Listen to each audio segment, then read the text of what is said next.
Opening statements wrap up this morning in a high-profile Erie County homicide trial.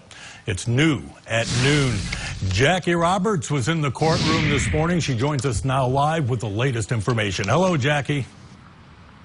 Dave, nearly a year after the killing of a 31-year-old woman shook the community, her husband is now facing a jury, today admitting that he caused the death of his wife, but not that he intended to do so.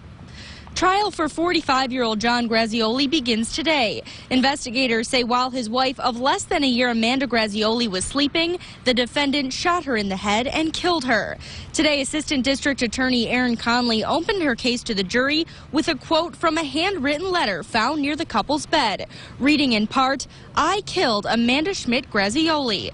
Connolly says the evidence will show the defendant had been planning to kill his wife for at least a month, reportedly writing in his will on January 31st, quote, "I leave nothing of value to my spouse." The prosecution describes the weeks leading up to the crime as Grazioli, quote, "systematically plotting how he was going to remove her from his life."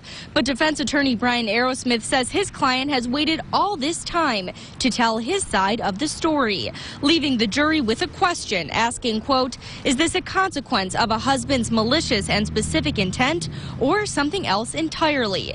The prosecution has started calling their first witnesses. So far, that includes members of the Mill Creek Police Department and also the doctor who performed the autopsy. Back to you in the studio, Dave. Hey, Jackie, is there any indication what type of, what's going to be shown, what type of evidence?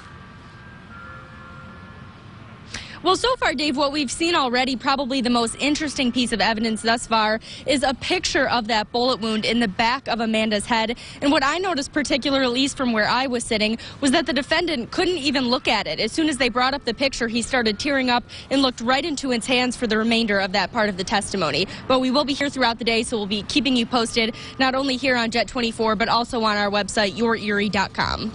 All right, Jackie Roberts reporting from the courthouse. Thanks, Jackie.